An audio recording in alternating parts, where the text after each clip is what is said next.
The COVID pandemic has made Zoom an essential application for many of us, but a lot of people don't really understand how to use it effectively for work or for family meetings. The first thing you need to understand when you get started with Zoom is how the settings work. So that's what we'll cover today on Tuesday Tech Training.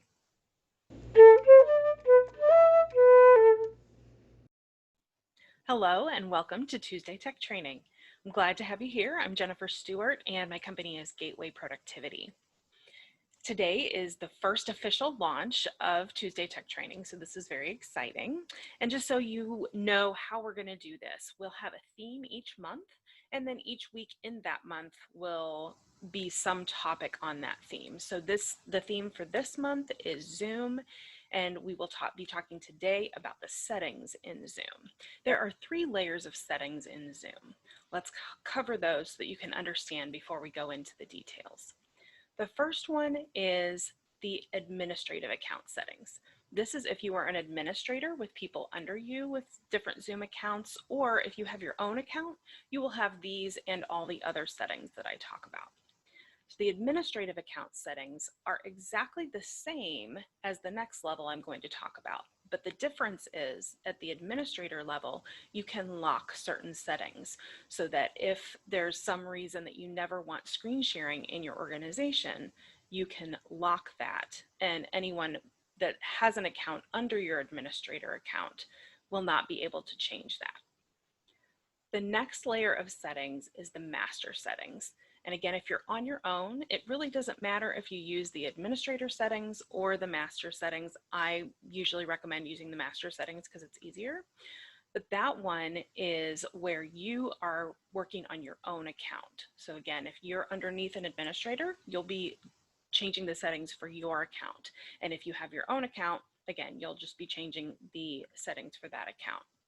The master settings have everything that the administrator settings have, but it's just for your account. So if there's someone else you're working with, they will have different settings that they can do. And we'll talk about some of the specific settings under that once we get started with the details. The third layer of settings is the one where you're in the meeting, and it's the settings for that specific meeting. So let's say you had a master setting that was kind of your default setting, but you wanted it different during the meeting. You can actually change that within the meeting or even right before the meeting. If you start your meeting as a host, you can go change your settings before everybody joins. So those are the 3 different levels. Now let's do some training on the specifics in each type of level. Let's start by looking at the highest level first, which was the administrative account settings.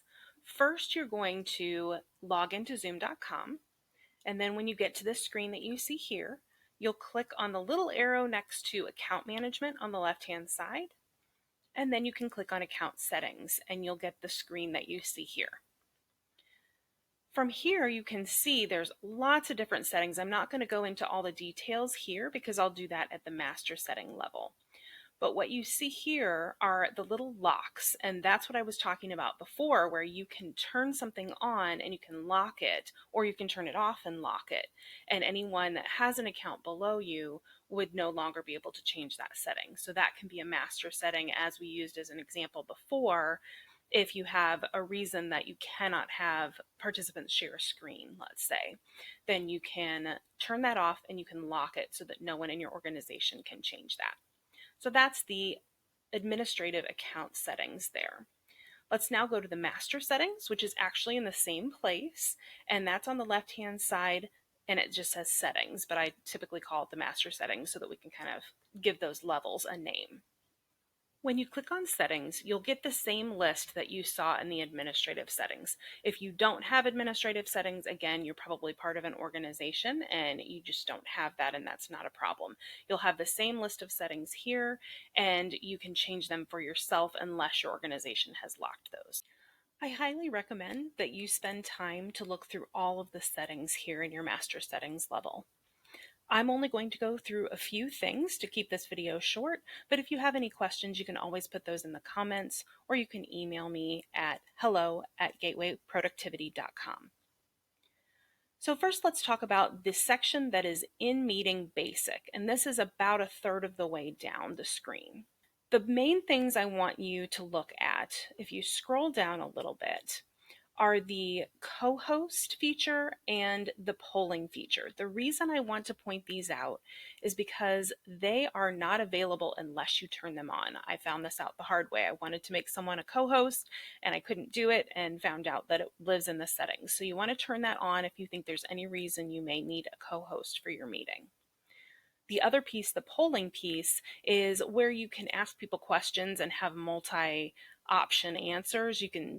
When you play around with Zoom, you'll see that you have yes and no as automatic answers that people can give, but the polling feature gives you the option to add more and make them multiple choice, all those types of things. So if you think that's something you might use, be sure to go to your settings and turn the polling feature on. The in-meeting basic area also has a lot of security features that I would definitely say you should look at. We'll talk a little bit more about some of those in detail in next week's video, which will be about host tips, which includes some security things.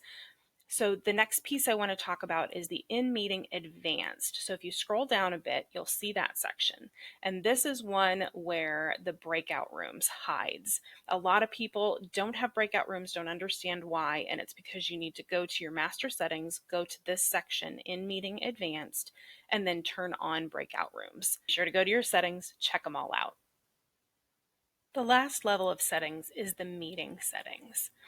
And you can actually get to these in a couple different ways. If you start a meeting and you go to either the little caret next to the video or the little caret next to the microphone, you can go to the audio settings or video settings, depending on which one you chose, and it will bring you here to this place. You can also double click on the app on your computer and it will open this same screen that we're looking at right now. And when you click on the audio settings or video settings, it will take you here to the settings and either the video or the audio page within those settings. We don't have time to go through all of these, but I highly recommend that you spend the time to go through these settings. A lot are the same as the master settings, but then you will have other things that you can change in the moment. And as you can see, the skin tone of reactions can be changed here. That's not something you can get to any other place. So definitely take your time to go through this. You either double click on the app to open this, or when you're in the middle of a meeting, you can click on the video settings or the audio settings. Good luck to you, and thank you for watching. Have you had a light bulb moment from this training? If so, please let me know about it in the comments below. Give the videos a thumbs up or share it with anyone you think could benefit from the information. And be sure to subscribe by clicking the button below so you know about future videos. Thank you for joining me and have a great day.